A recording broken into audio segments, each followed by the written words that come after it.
Self-care. It's such a deep, layered word, and for me, it's really become the process of getting to know yourself, showing up for yourself over and over again. In creation of the Self-Care Creature podcast, I want to teach you, too, how to have a relationship with yourself. We're going to dive into the psychological and physiological unfoldings of adopting what I love to call a self-care lifestyle.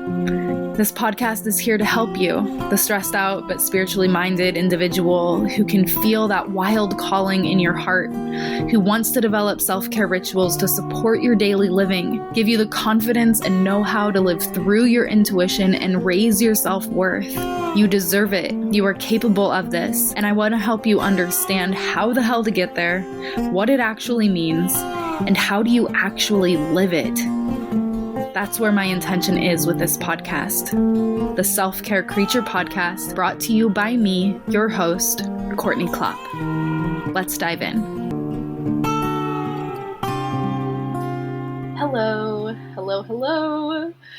Oh my gosh, I am so excited to sit down and record this episode. It is the first episode, obviously, and I have decided to re-record it after I've been recording actually now for a few months, getting this on the roll, and I just went back and listened to the first episode that I had recorded, and I was like, there's no way I could put this out. I was really, really freaking nervous, and I've just become way more comfortable with this whole process of recording. And so I've decided to go back and re-record, and I do hope that you get a lot of enjoyment out of this episode. I'm going to be diving into our definition of self-care, why I'm here, what to expect from the podcast, and then I kind of trying to keep it as low-key as possible. I literally wrote up a timeline of like my life from 2009 to 2020. It's like, I just feel like I just did a whole nother year in review. It's January 2020 at the time of this recording. And I'm just like, whoa, okay. I hope that you guys actually want to hear about all this. I am the type of person that really loves hearing the insights of people's lives and where they've been, and it just fascinates me to hear the unfolding and the stories. A lot of you have asked me about it. You want me to talk about it more, who I used to be, what I used to do, and so I'm just going to go through some things. Obviously, there's different timelines that I get very intimidated about. I'm like, well, do I talk more? I mean, like, there could be a timeline for my eating habits and my dating life and my spiritual unfolding and my physical fitness journey, and so whatever, we'll get to it when we get to it. Why don't we just start with our definition of self-care first? That would be a great place to start. So this is a definition that I have come to cultivate as the kind of self-care creature brand has unfolded, and this is it. It's that self-care is synonymous with self-compassion, and it is a lifelong commitment of continually choosing to show up for yourself. A lifelong commitment of continually choosing to show up for yourself, which is not a linear path, to know what you need, what best serves you, and how to honor your well-being without sacrificing your health or your worth, so that you can show up as you truly are in this world and be there with and for the people and or the beings that you care about. There's nothing dazzling or limiting about this. It's true inner work for an honest peace of mind, which leads to a high quality life. We are all capable of this. So that is truly what this podcast is about. As you heard me say in the intro, there are so many layers to this shit. And it's often stupid, simple shit. And we're just going to be getting away from the glamour and the ideas that you have to plan out specific days and like have all this special time for yourself in order to quote unquote self-care. And yeah, I mean, I love a good spa day. I fucking love spa days. And so maybe there will be some talk about the glamour and glitz and all that in there. I'm gonna be careful with glitz because I'm not a big glitzy person, but you know what I'm saying. I might talk about some of this like fancy stuff that you might think of self-care when you hear it, stereotypically, but this podcast is beyond that. We're bringing it back to basics, like super basics, particularly accepting what is, the reality of life, of what is, and being ourselves, our authentic, weirdo, silly selves, which is intimidating AF. So let's just dive into some of these layers real quick, tease this out, because I refer to this like whole thing as like cultivating a self-care lifestyle, adopting a self-care lifestyle.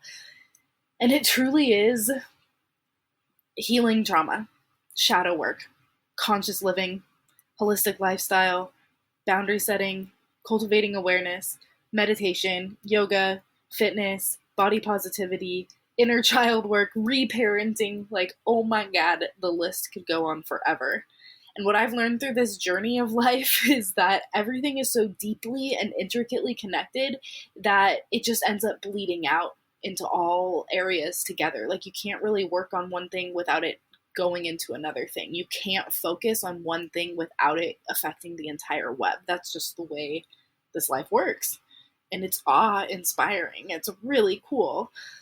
And so, you know, we will definitely be getting into the science behind all of it. A lot of this is all based in like neuroscience and psychology and sticking to hard facts and the way that we are literally changing our physiological and psychological well-beings.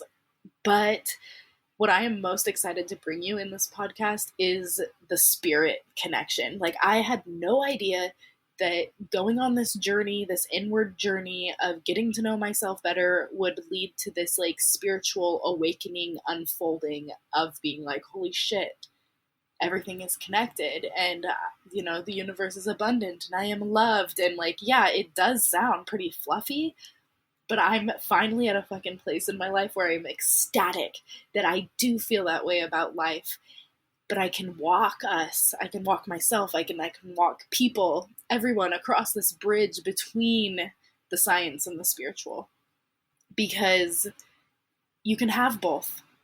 It's just magical. I use the term magical a lot, meaning two things. First of all, for me, magic is like the synchronicities and the flow and the quote coincidences and that kind of cool shit, that like the way the world flows when we are living in our life path, that is magical. But I also use magical as like, ooh, it's really cool type term. So I'm sure you'll be able to decipher which is which when it comes up. Most of all, I'm just really excited to be able to explore together with you. I feel incredibly honored to be able to be in this space. And mostly, this has been something that I've been wanting to do for a long time, but it is also something that was very highly encouraged by you, my community members, of just being like, go out and get it. Like, I want to hear this shit, do it. And so here I am. But I just want to remind you always that I am a real human being over here that does not have my shit together, and we are on this journey together. We are exploring together. And with that, I just want you to know that there is always an open invitation for you to please reach out and talk to me about anything that comes up, but particularly in terms of triggers or saying things that are offensive, or the scariest part of this podcast is knowing that I am likely going to say some shit, or there are going to be opportunities that come up to have really hard conversations on topics that I know nothing about, or that I really need and want to expand my consciousness on. And I mean, that's intimidating as fuck, but I am here for it, and I want you to feel comfortable to reach out. I want to create a space where we can have these hard conversations and get to know each other better. And a lot of these podcasts in the beginning are going to be me just talking shit about, not bad shit, like the good shit, but just spewing off stuff about like my life and the things that you guys want to know that are very specific about self-care and adopting this lifestyle. But eventually I do want to bring in other people to have bigger conversations, because there's no way I can hold space for these bigger conversations and topics that I don't know anything about. Like, that's literally just, there's no way I could do that.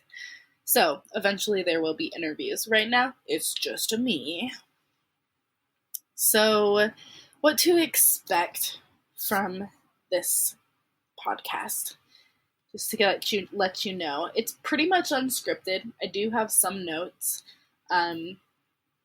because of my ENFP life. If anybody is into Myers-Briggs or personality tests in general, okay, here's the lowdown on what's up with me. I'm an ENFP. I am an Enneagram 7, wing 8, so I'm like a strong-headed entertainer that likes to avoid pain at all costs and believes that we just need to keep on moving into the good things. But you know, there's the shadow side of that as well, and needing to learn to be comfortable in sitting in discomfort and not distracting myself constantly.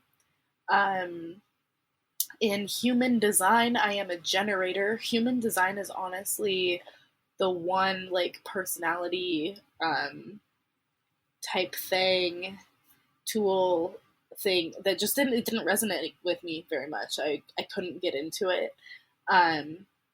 But yeah, I'm a non-specific manifesting generator if you are into human design. I think those are all the personality tests that I need to mention. I'm a Pisces. Can't forget astrology. The more I learn about astrology, the more my mind is blown. I actually had my first astrology reading in this last summer, 2019, and it was like literally, I mean, of course, it flowed, like all these little synchronicities and coincidences showed up for me to be able to have this amazing reading with this girl who, it was clearly her language. Like, she was channeling the stars. Like, she just understood all this stuff. She like wrote it down. It looked like another language. But the thing that vibed with me the most is that she told me things about my life that I have always felt that I have never been able to put into words.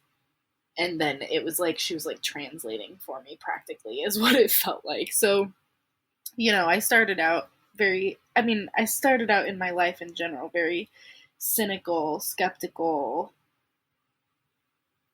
I mean, I guess that's like how like my teenage years, which is a lot of people's teenage years. Because when I think of being a child, of course, I was so open-minded and curious and excited. And I had bits of that as a teenager, but cynical and skeptical are two big things that have stayed with me, and sarcastic. Have like been coats of armor for me throughout my life for so long. So yes, I am a Pisces. Oh yes. So what is that? Pisces sun. I'm a Sagittarius moon and a Cancer rising. So I've got like a huge caretaking, or is rising the right word? Whatever. I'm not sure. But I've got huge caretaking abilities. Yes, abilities, but tendencies as well in my chart. And speaking of tendencies, have you ever taken Gretchen Rubin's The 4 Tendencies quiz? Because I am a questioner. A lot of people think that I'm a rebel, but I hardcore lean rebel. So I'm part rebel, and I identify very deeply as a rebel, because once I read that book and started listening to those tendencies, I was like, holy shit, that's me. And I do this shit to myself all the time. I can catch myself when I am talking myself out of something because I'm trying to tell myself to do something. Like, that is how much of a rebel I am. I don't want to be told what to do, even if it's from myself. I'm like, whoa, if that's not some shit. But a questioner questions everything. I am not going to move forward with something unless I feel like it is worthy of my time. I don't care who's telling me to do it, if it's an authority figure or not.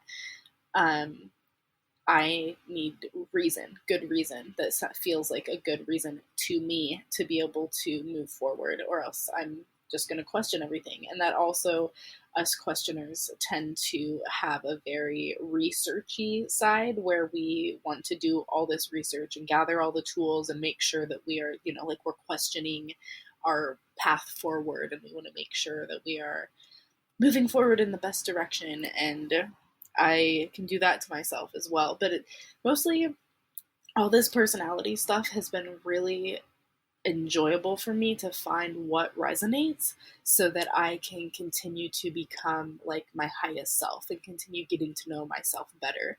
And I guess you could say in some ways they are their own self-care tools.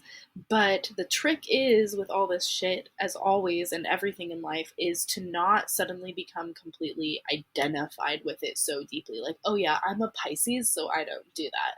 Or, well, yeah, I'm a Pisces, what do you expect? And nothing against y'all out there doing that, but I'm gonna call you on your shit and kind of make you question it. Like, you can't be using this stuff as a caveat. You gotta use it to get to know yourself better. Okay, that was all of a sudden, huge, huge side story there. Classic ENFP status for just saying an unscripted. You can expect this shit to be unscripted. But I use notes to keep myself on track because I need it. Oftentimes I get excited, I talk really fast, and I tend to make up words. That is definitely something that I do from time to time, so it will be fun to see what happens together in this time. I also stutter sometimes. Yeah, that's just the thing. Stuttering. You can expect some stuttering and making up words, especially when I get excited. There you have it. Oftentimes, too, this is happening less and less as I smoke a bit less weed, we will say, but I often lose my train of thought, which is another reason why I need the notes. Forget what I'm saying. And even though over the last few months I have learned a lot when it comes to editing my podcast, I honestly don't really enjoy editing my podcast that much. I can see where there are like big pauses and gaps, and if I do stutter a ton and go with like no sound in there for like more than 5 to 10 seconds, I might go in there and cut that clip out. But otherwise, you guys are totally getting like a raw, unfiltered version of me. So don't you worry. And the next bullet point I have here, so basically you're getting the whole package of me. And I have a feeling that that's probably like about 92% of why you're here, so dope. Why did I start this podcast?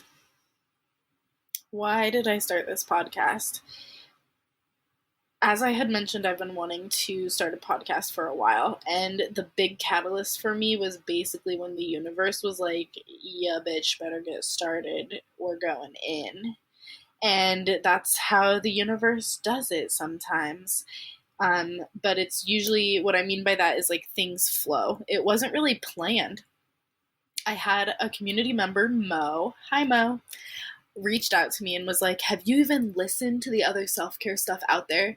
Did you know that there is nobody talking about self-care on podcasts? Like, I need new, updated, modern shit, and I want to hear you talking about it. Which was super flattering. Thank you, Mo.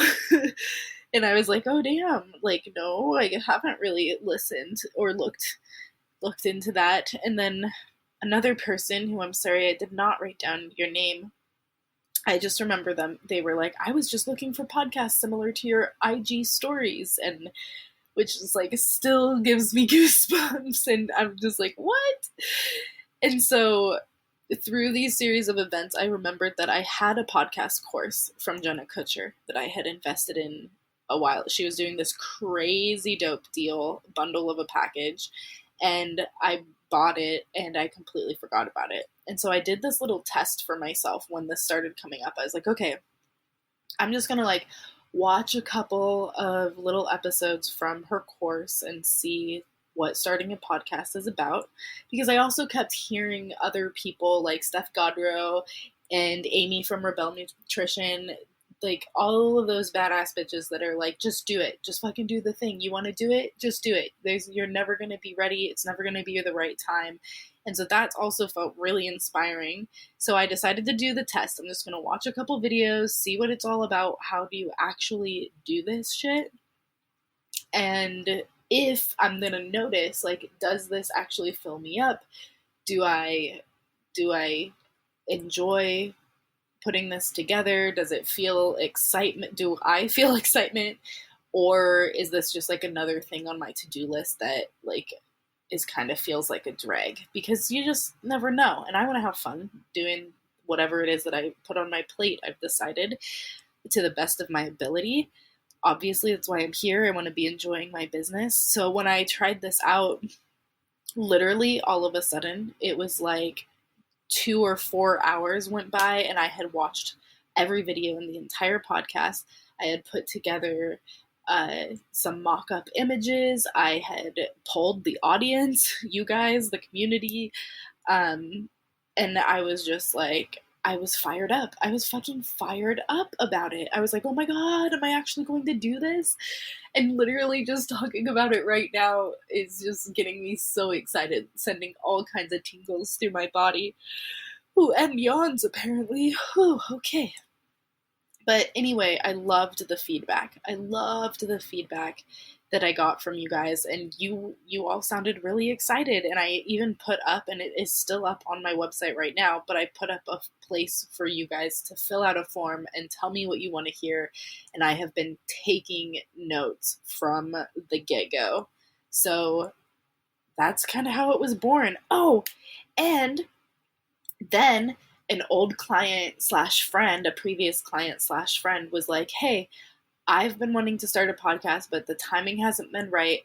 You should take all of this equipment that I invested in and use it to start your podcast. It was a mic with a pop screen and a, like an arm that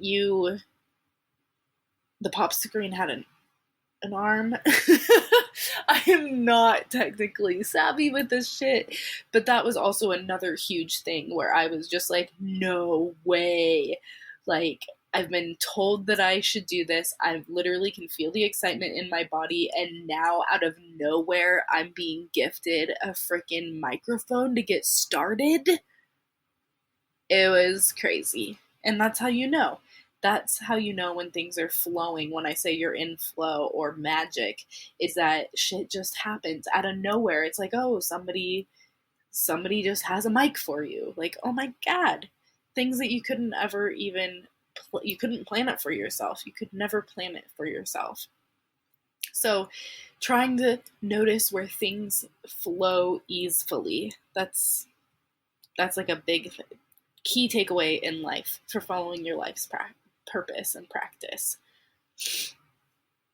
I'm just getting over a tiny bit of a sickness while I have this, so I really hope that I'm not like snorting into the microphone too much with this slightly runny nose that I have. But I'm detoxing, I'm getting everything out, so it's actually a good thing. Okay, let's talk about what my goals are for this podcast. I want to, my big goals, big picture goals, I want to change the definition of self-care.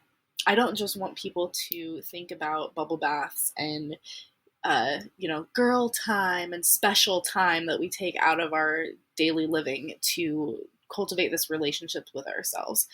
And through changing this definition and changing this lifestyle, I truly believe that we're changing the way that we show up in the world.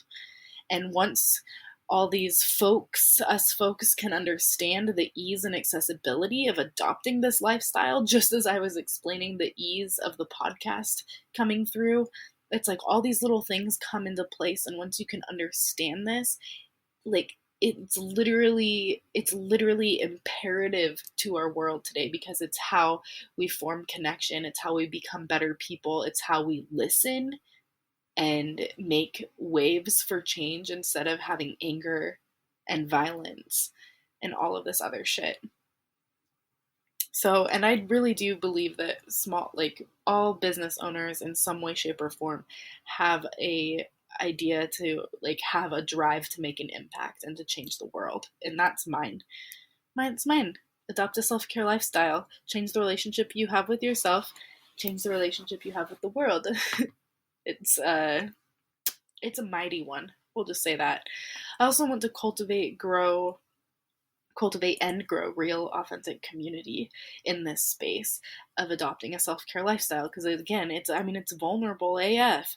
It's uncomfortable, and we need to cultivate a space where people can feel comfortable talking about the things that they may not know a lot about, or even talking about things that they disagree about, because that's another reality in the world. We're not going to get along all the time. We're not going to share the same views all the time, but you can still love and respect somebody despite that.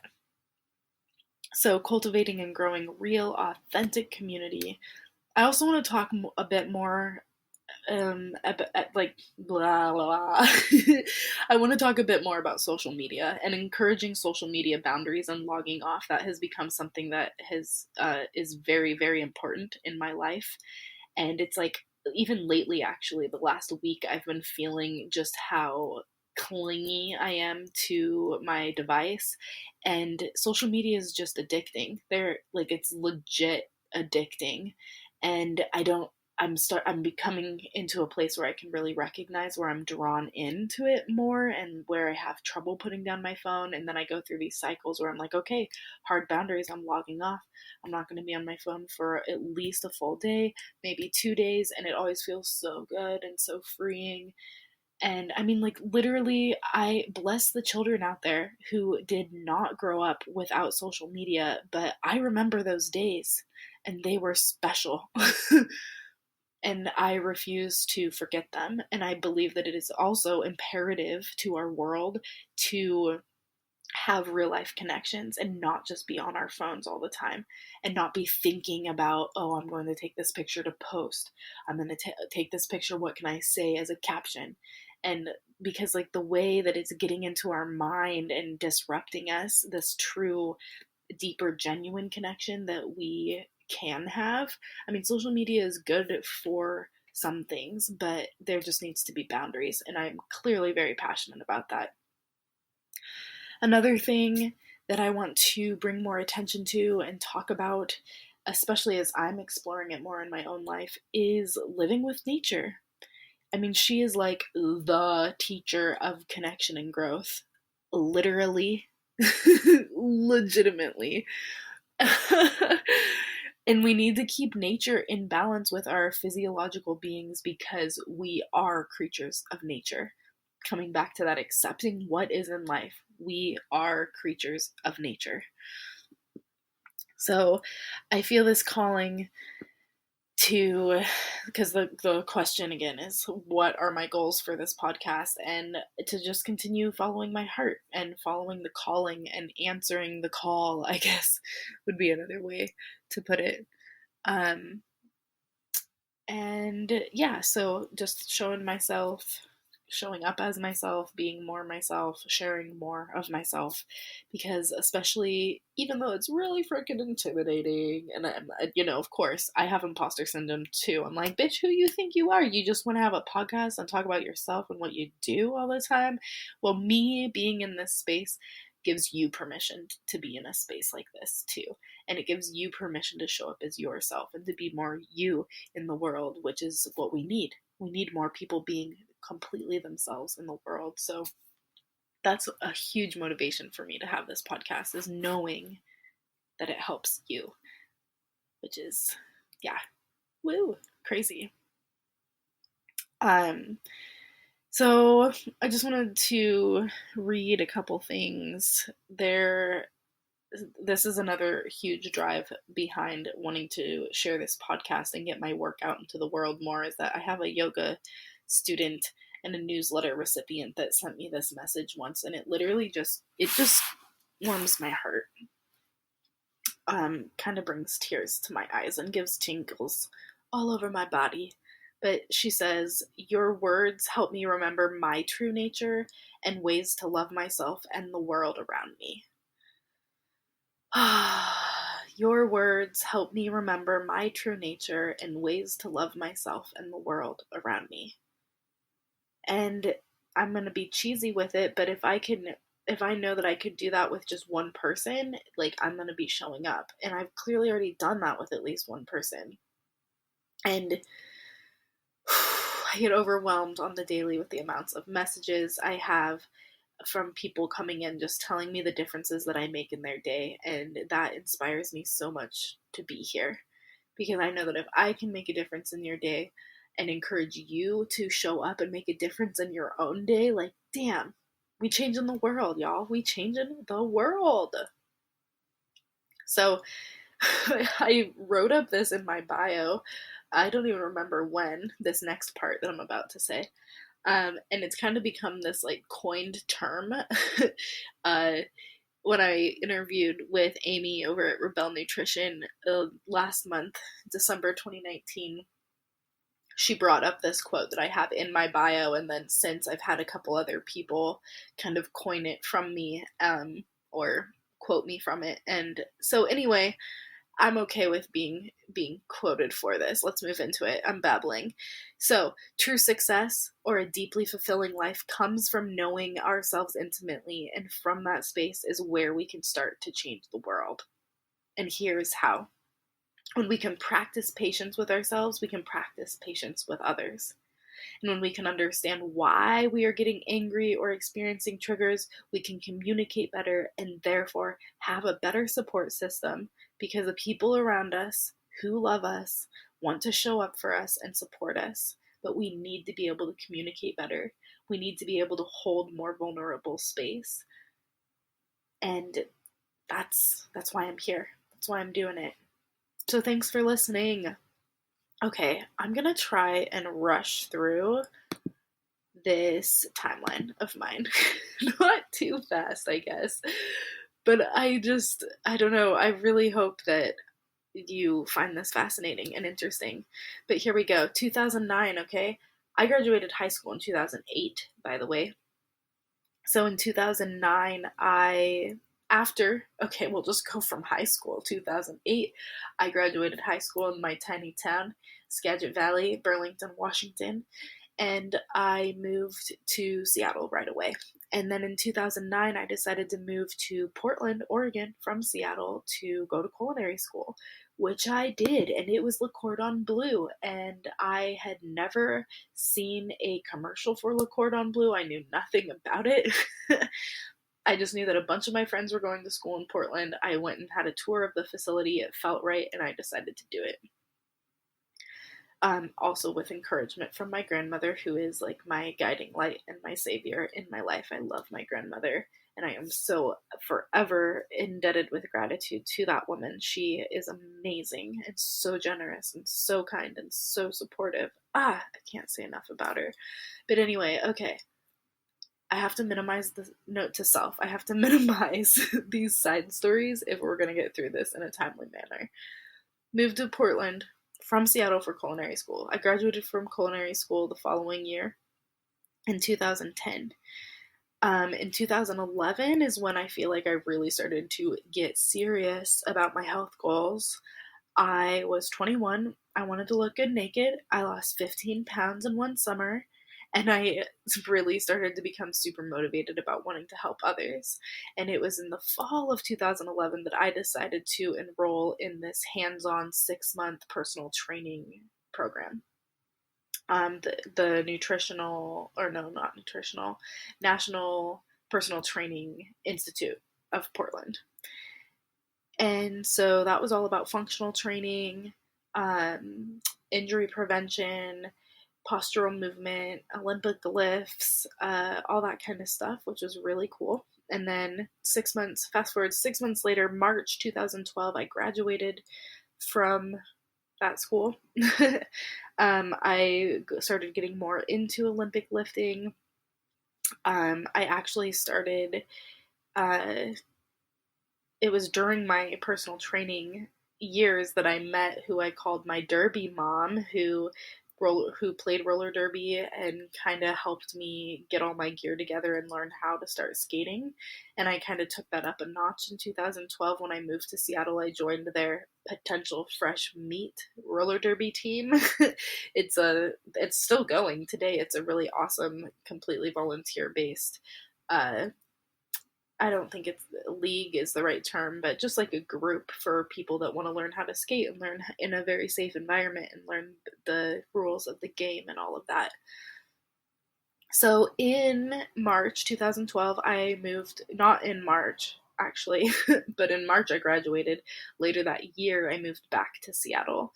I started working full time as a personal trainer. I got certified through NASM in October of that year, and I also started seeing my naturopathic doctor that year for like a nagging type shoulder injury, and he was the first person ever that ever put a bug in my ear about nutrition being related to food. And this is the same doctor who has now kind of become my mentor over all of these years later. In 2013, I, as shared on Instagram recently, it was my year of running. Oh, excuse me. Oh, yeah, it was my year of running. And so I think the first month I did a 5K, second month I did a 10K, by March I did a 15K, and I was training to do a half marathon in April, but then I was also in, I think it was March or April, I was also skating 5 days a week because I was working my fucking ass off to get drafted and get on a roller derby team. At this point, I had become a cadet for the Jet City Roller League. That's their new meet newbies group. And so I got drafted. I did get drafted in June of 2013. And also that year, that May, my longest relationship ever ended, and pretty much exactly right on the 4-year mark, which was wild. Let's see, that fall I started eating meat again. I was actually a vegetarian from 2008 to 2013. That can be a conversation for another time. And I dislocated my left knee. Thankfully, it just popped out of place and came right back in. But that fucked up my roller derby career and definitely put a lot of fear in my body. Through a lot of different things that it ties in there a little bit, I just started exploring meditation and more like getting curious about this connection we do or don't have with the universe at this time. The end of 2013, going into 2014, fell in love again. Fall in love easy, guys. I really do. It's something I've learned about myself. I had my first real roller derby season, which, due to my injury, and I mean, at this time, I knew that I was leaving in June to go travel, and I had told my team that, so I was honest with them, and I just didn't get a lot of playtime in my roller derby season, which is totally fine. So I was also cultivating like a minimalist type lifestyle and interests here because I was trying to sell as much of my shit and downsize as much of my shit as possible to be able to travel, because I just wanted to sell my shit and travel for as long as possible. I'd kind of like made a pact with myself that if my long-term partner and I had ever split, that was like my plan of what I was going to do. But I was 23. I didn't think that any reason why I'd actually want to leave my long-term partnership at that time, but then it just naturally came together as more or less a mutual breakup, even though he initiated it. Okay, we're in 2014. I left to go start my travels in 2014. So that ended up being a 9-month excursion through Mexico and Central America. And like I said, I fell in love at the beginning of that year. That lover did end up coming down and traveling with me for like the majority of the time. I think I flew out in August and they flew down in October to meet up with me. So, it was just kind of like this dreamy lifestyle of love and partying and exotic living. And that was how the rest of 2014 played out. And then into 2015, it was like the first day of 2015 we were doing some cave jumping excursion in Guatemala, and I fully dislocated my left shoulder for the first time. Somebody gave me I think it was like a Percocet, or maybe it was a Xanax, some sort of muscle relaxer, pain reliever. Um, and I took that, and I just felt so weird and so not myself that I decided to like totally swear off pharmaceuticals at that point. I was like, no, I'm just not doing that shit. I'm not doing it. I don't need it. It doesn't make me feel good. I'm going all natural. So I like truly have not taken like any kind of NSAIDs since January 2015, which is kind of crazy. That was 5 fucking years ago. That March, even though I was just recovering from my shoulder dislocation, I enrolled into my 200-hour yoga teacher training. That was in Puerto Viejo, Costa Rica, in a nature reserve of Costa Rica for 3 weeks straight. Obviously, lots of epiphanies, lots of things going on there. And then let's see, that April, just right after the yoga teacher training, travels ended, went home, kind of regrouped. I like literally relationship hopped unintentionally, which is just so funny to think about. I literally told the partner that I had been traveling with, the lover that I had, I was like, I just want to do me. I want to figure out my own life. I just really feel called to be doing my own thing. And then I went and fell in love immediately with an old friend, and I got into that relationship. And oh man, it's just crazy to see the way life takes us sometimes. So relationship hop mid 2015. My big travel excursion ended, but then I ended up going to Thailand for 3 weeks with some friends, and then I went down to California and lived in a tent for 5 weeks with my new partner and old friend, and then we road tripped around for like 2 to 3 weeks, and it was that November 2015 where I had my last episode of drinking, and I was like, the only way I can live with myself is if I walk away from this right now. So I did. I quit drinking in November 2015, and for me, it was just a cold turkey type situation. I do have some highlights about that on my Instagram if you want to know more, and you can always hit me up and I can do a full episode later.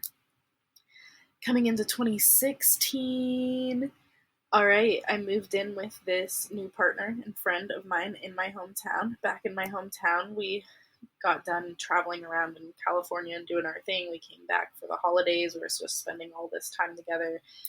He was living at his parents. I was living at my grandparents. We were like, okay, let's move in together. It was that February that I actually started Beachbody coaching, which was crazy. It's just a crazy ride for a lot of different reasons. But that is when I really started to put myself out there in social media and really intentionally started cultivating like an online type of community, even though I do not appreciate the way that I was taught how to do it with no boundaries or anything like that. But, you know, everything happens in its due time and for its reasons, and I came around to learning a different way. So yes, Beachbody coaching. I even went to the Coach Summit in Nashville that summer. Oh my gosh, which is just crazy. I also started learning about moon gatherings. I even tried to host one of my own, which was just like me and 2 other girls that I love these girls so much. But yeah, it was just like I didn't really know what I was doing, and I was just trying to feel more into my spiritual side, which is really funny to think about because I'm just telling you all right now, and I know that I will cover this a lot as we get more into stuff in the podcast, but it's like the beginning of the spiritual journey and even cultivating a relationship with yourself, it just feels so fucking awkward. And so, yeah, that's how I remember all of that time being for me. But anyway, my culture shock from returning home that previous summer was still with me, definitely, in 2016, and it kind of just faded into anxiety, and I have never fully experienced anxiety in my life except for this like year, time frame between 2016 and 2017 that I did. And it's wild to think about, but I'm grateful that I've had that opportunity, because for so long I felt like I couldn't help people because I had never experienced anxiety. And then I was like, oh, wait, yeah, I did. And it's crippling. So by the end of 2016, I dipped out of my Beachbody experience. That kind of ended up being like a series of events type thing, too. And I actually have a really great, I think, I'm not trying to toot my own horn, but I mean, I took a lot of time and resources and energy to write up an article of why I decided to move away from Beachbody, and that is on my website. So you can kind of search on the blog for that if you want to get back into some archives. 2017 rolls around. Beginning of 2017, I enrolled into my nutrition school at the Nutritional Therapy Association. I convinced my partner to move to Portland. I just was convinced that I needed to move down there. We ended up moving in May, and he got a job in the Forest Service, so we did 6 months of long distance in our relationship. The summer 2017 was also the first year that I went out to New York via my doctor and mentor that I had mentioned that I started working with in 2012. He was like, oh, you think you want to do retreats? Well, you have to go out to this place in New York, where he's been going for over a decade. And it's called the Body Mind Restoration Retreats in Ithaca, New York. And I am a staff member there during the summer. And it is a very special place. It was also my first year of working at the house chef and nutritionist at the annual Cincadia yoga retreat that I have been teaching at, or not teaching, cooking at since. So feel very grateful to both of those places for those opportunities. In that summer, fall of November 2017 is when I graduated as a functional nutritionist via the Nutritional Therapy Association. Between there, as I had mentioned with the anxiety, it really was 2017 was really a peak of my anxiety, and also where I really started to dive deeper into my spirituality. And Gabby Bernstein's books especially really were a guiding light for me during this time. And I remember 2017 was also the year that I first wrote a tiny note to my inner guide via some guidance in Gabby's books. And I just remember being like, I do not know what I'm doing. I don't know how to ask for guidance or for help, but I want to open up this portal and I want to go in, and I'm going to do it. Also, as a little treat, I was supposed to go to Bali after graduation at the end of November, but that was the year that they had the volcano erupted in Bali, and our flight got canceled literally the night before we were supposed to leave. And so that was kind of crazy, but I feel like I handled it real well. And, because I just feel like if it's not meant to be, it's not meant to be. And so now I'm like, when am I meant to go to Bali? Because that would be dope. But we ended up going to Cancun, flying into Cancun, which is cool because that's a part of Mexico I didn't end up traveling in at all when I had traveled there previously. So we traveled down the Yucatan coast, into Belize, and into Guatemala, and I actually did revisit a lot of places that I had been in Belize and Guatemala, and that felt really special.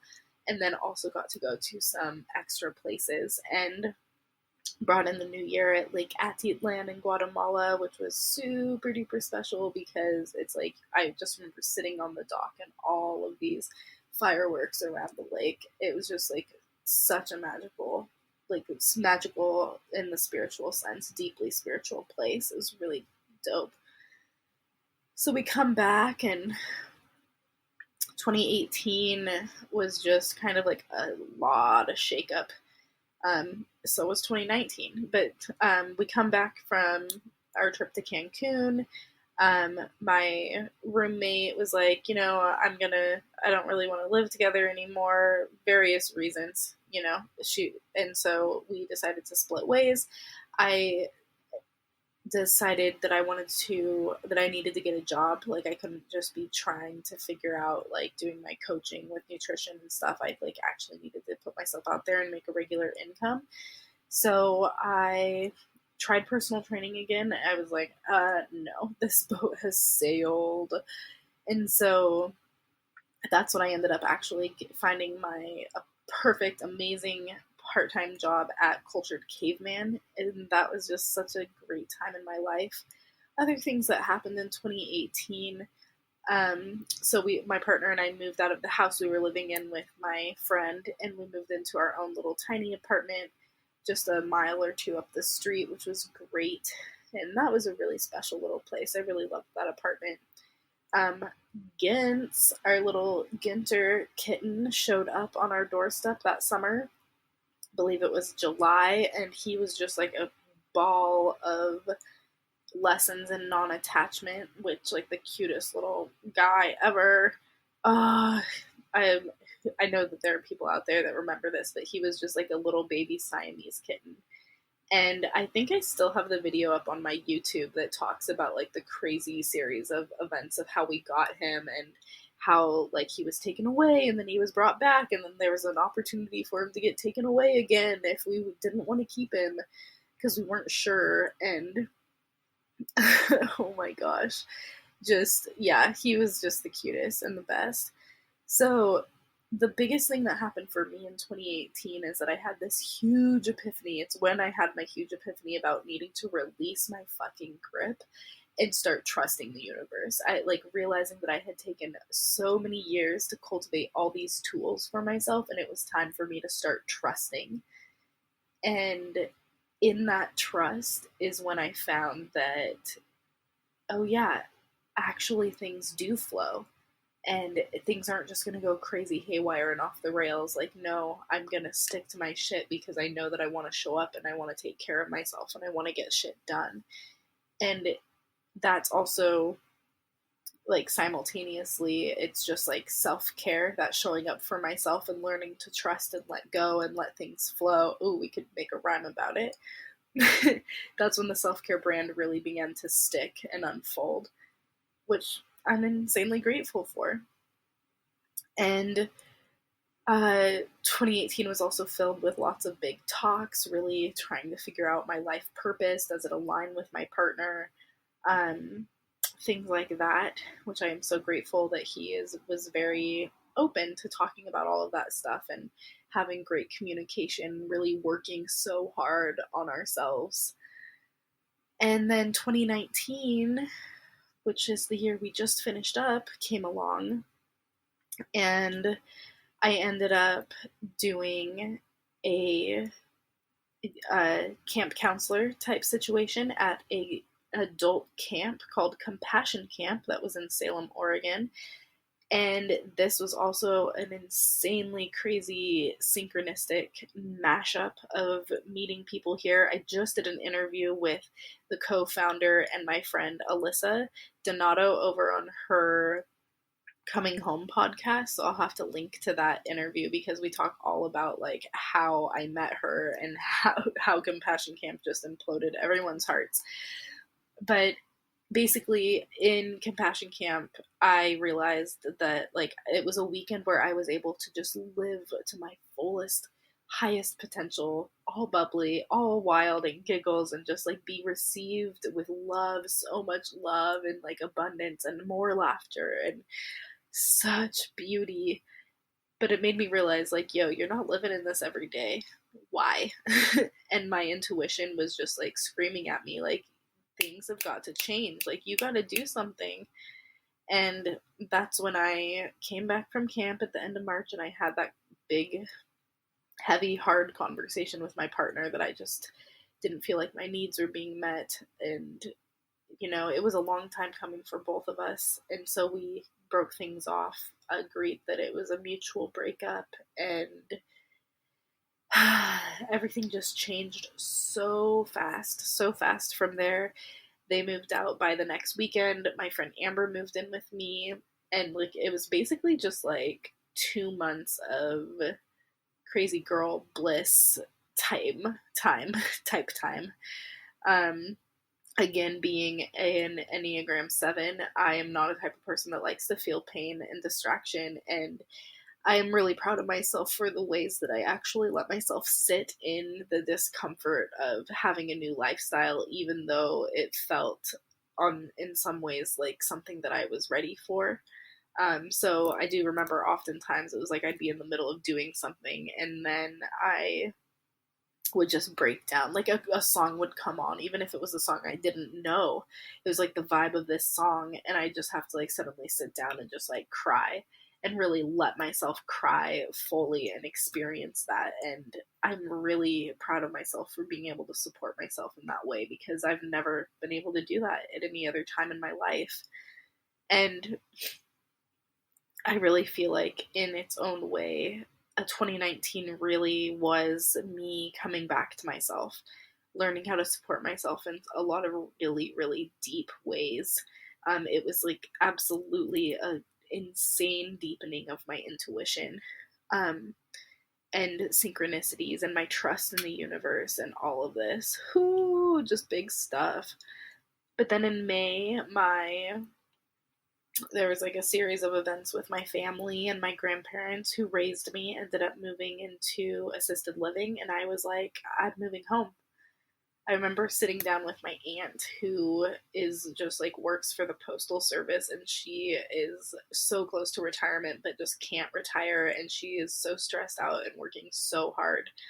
And I remember just sitting down with her and being like, would it help you if I moved home and helped like support and be here? And I saw the relief in her face, and she was like, I would never ask you to do that. And I was like, you don't have to. Like, you don't have to ask me, I'm doing it.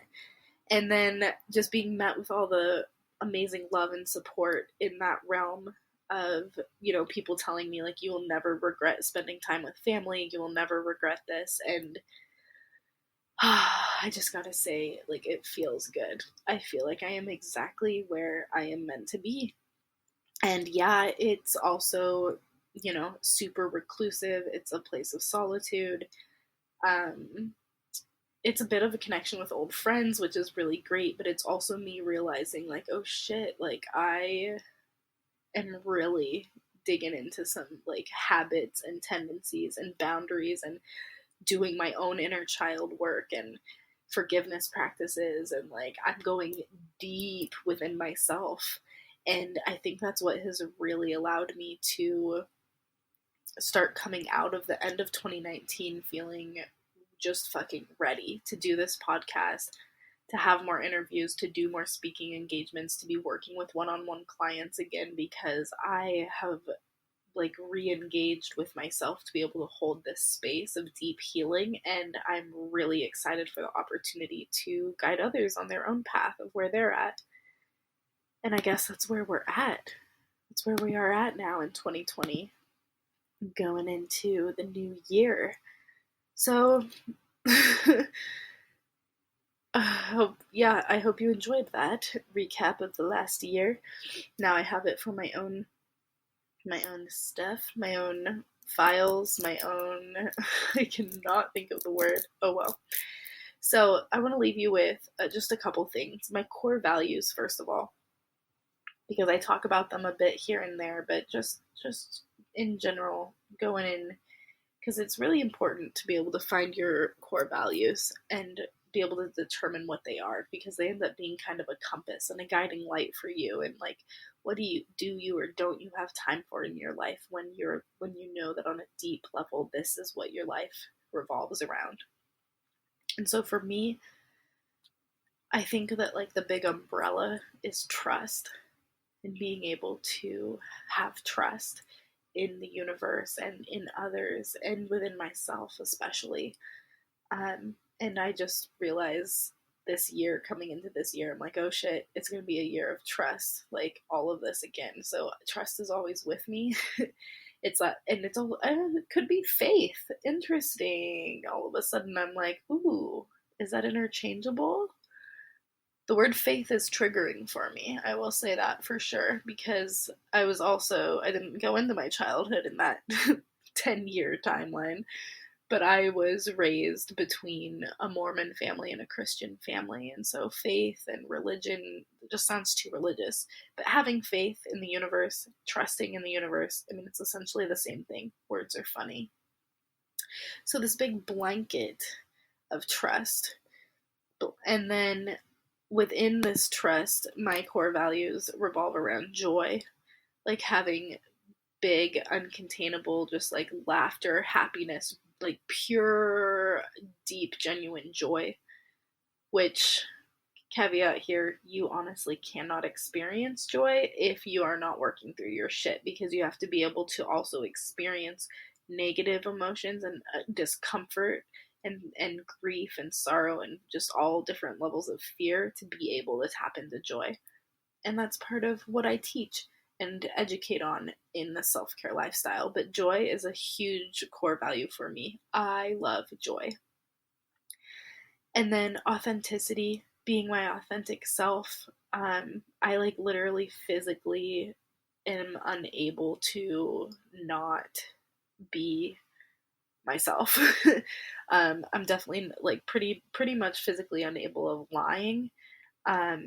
There's that new movie out, Knives Out, that's like the remake of Clue or whatever, and there's a girl in there that she like physically can't lie. She throws up if she lies, and I feel like I'm pretty damn close to that. Like I have to genuinely be myself, my most authentic self. I can't like but also you got to take that with a grain of salt a bit, because it's like I am a Pisces ENFP Enneagram 7, so I'm a fucking profesh shapeshifter over here, y'all. But it's also takes a lot of being a natural shapeshifter that just comes with my personality. To be my authentic self, I have also had to spend time stripping myself of all of these different identities that I've created for myself for how I show up for others. And that's really the question that continues to plague me, that I remember plaguing me as a child, is like, who am I? How do we know who we really are? Who am I? Who am I? Who are you? I always think of the caterpillar from Alice in Wonderland. But authenticity is just being authentic, being real, being yourself. That is like so deep, hard hitting for me.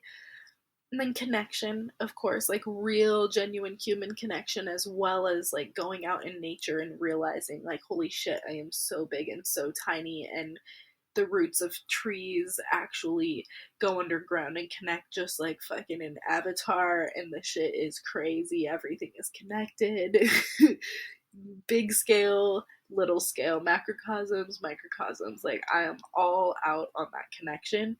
But usually when I talk about connection, I'm talking about like a real human connection, getting to know people, wanting to be together, and just like form real relationships.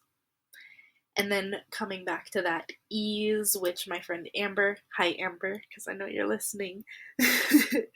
I know she was the one that introduced me to this idea of ease, and remembering that that is how life flows. Life flows easily when we are on our life's path, and when it's not flowing, and when there are roadblocks and things like this come up, it's an opportunity to be like, okay, like, where am I tripping myself up? But just remembering the ease of life and letting things, I mean, a lot of it is like, where are you not letting things flow, essentially? Where are you building rocks in your river? Because shit is just meant to flow. So those are my core values. I know this episode is quite, I mean, a lot of podcast episodes, I guess, are between 1 and 2 or even 3 hours. Cough, Joe Rogan. But most of these episodes of mine are going to be about 30 to 45 minutes, just so you know, in that ballpark. I want them to be short, quick, actionable things, giving you a little bit of a background. Also, of course, with every episode on, like, you know, how I came about it, my own personal anecdotes. But I want you to ask as many questions as you want. Hit me up.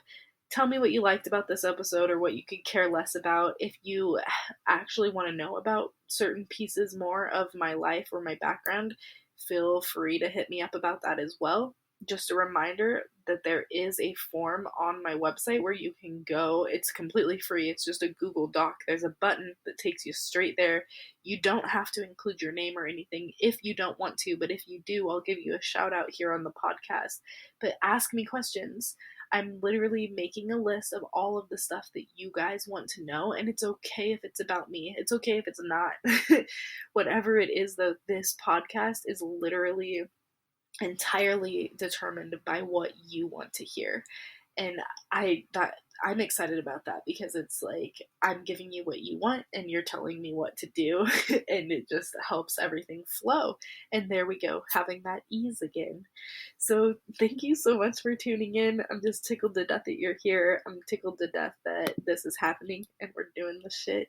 Thank you. Virtual hugs or high fives all around. Sending you so much love. Talk to you soon.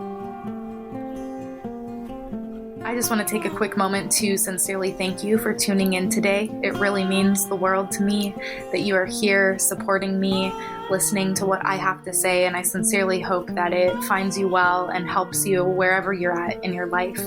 And if you're ever wondering what other kind of stuff I have to offer you, you can check out my free resources or my paid offerings, both available on my website, www.selfcarecreature.com. And if you're looking for another simple and free way to support my business, because woo, small business, you can simply leave a review for the podcast, or even easier, take a screenshot right now and post it and tag me on Instagram. That is the easiest way, and it just builds community, builds connection. I will be able to see it and connect with you then. Thank you for taking the time to do that. Thanks for being here.